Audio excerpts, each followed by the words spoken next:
Secret Service agent. He joins us live now. Barry, great to have you with us. Thanks, John. Thanks for having me again. What do you make of these reports about these encrypted messages coming across radio waves inside the U.S.? Thanks for having me on your show, and I can tell you that they are more likely real. We have the Ayatollah that was taken out by the U.S. military, and one can only expect that they will retaliate. And this is what Iran does. They attack innocent people to terrorize, and that's how they strike back. They don't have a military capability to really hurt us the way that other militaries can potentially do that. So they strike back by hitting residential neighborhoods in some of the Gulf state ally countries with missiles, and they attack with sleeper cells. So when the Ayatollah was eliminated, there is also a grand Ayatollah in Iran, which came out with a legal order, a fatwa, that orders all of Muslims to react to the death. It is their religious duty to avenge the death of the Ayatollah. So all that put together equals the activation of sleeper cells that are more than likely here, because after the 12-day war, I'm almost certain that the Iranian regime placed them in here in the United States, being ready to retaliate in case we went in and attacked Iran. Talk to us about how the lack of funding for DHS is affecting our public safety. Right. So that's going to affect how we defend against this in an enormous amount. This is not a moment for us to be divided by political parties. This is an all-American effort of self-defense. This is just like the time period of September 11th, 2001. It really didn't matter what political party we were. We came together. It was us against them, against Osama bin Laden and ISIS and the terrorists, and that's exactly where we need to be right now. I just say anybody holding up any funding, no matter what you are, who you are, please, we're one America. We have to go forward and beat the Iranian regime, and we have to beat their capability of trying to hurt us in return. FBI Director Kash Patel says U.S. counterterrorism intelligence agents have been working 24/7 now since the war began. We just had this bomb IED issue in New York City. And I know the New York City Police Department has been diminished by people like Bill de Blasio and Zohar Mamdani, but it still is an outstanding organization and one of the better organizations you're going to find. Not every city is fortunate enough to have the expertise like the New York City Police Department has. So talk to us about what you perceive as the real threat inside the U.S. right now. Well, the real threat, of course, is terrorism. And like I said before, Iran is going to try to attack soft targets that aren't so protected. They won't so much try to hit our military because it's the strongest military in the world. So what they do is they prey on innocent people that can't really defend themselves. This attack here at Gracie Mansion, I certainly hope it gets the mayor of New York to understand the value and the ability to fund the NYPD.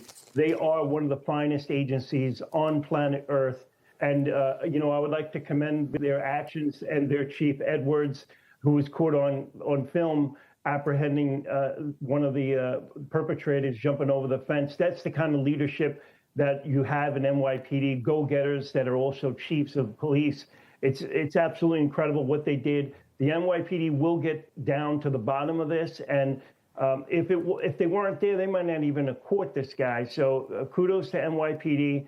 And just like Kash Patel said, they are working 24 hours a day, 7 days a week to stop stuff like this and detect stuff like this. And you better believe our intelligence agencies are working behind the scenes to prevent this too. And we're actually just now learning that there is another possible device across from the mayor's mansion. This is a shot we have here, new video, that shows some sort of robotic device right outside that car. So we have this situation. Again, they've already found 3 explosive devices in New York. We have the Oslo embassy in Sweden, or in Norway rather, being shot. We had an incident at the Canadian consulate in Toronto today that was shot.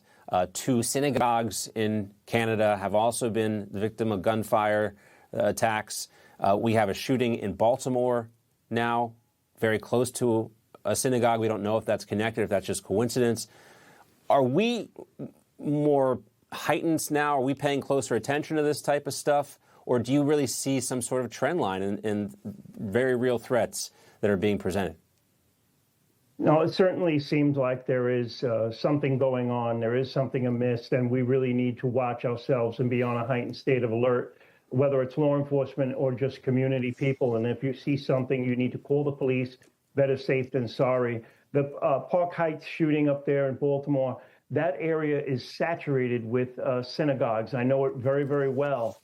So I'm going to err on the side of caution and say that could very well have been a targeted attack on the Jewish community itself. And, you know, there's one different thing here that is different than a week ago. We're one Ayatollah Khomeini short. So this is what the trigger is, in my opinion. So this is the effects of that and the effects of the order of the Grand Ayatollah to activate sleeper cells and have revenge for the death of the Ayatollah. So this seems to be what's playing out in my eyes. Yeah, well, we learned about the new Ayatollah, supposedly Mojtaba Khomeini, on Sunday. We haven't seen him in that official capacity. There's no real statement that has been made yet. No proof of life. Iranians themselves are starting to call this the AI Ayatollah. What do you think is going on here? Well, if he's real and he's actually in power, I'm actually shocked he's still alive.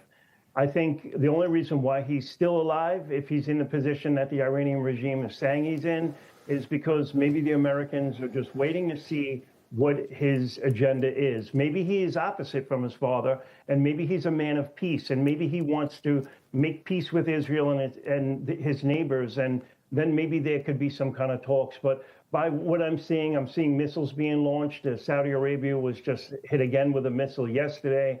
So I think this new Ayatollah probably has a life expectancy of about 72 hours from this point on. All right, Barry Donadio, thank you for being with us today. We appreciate it.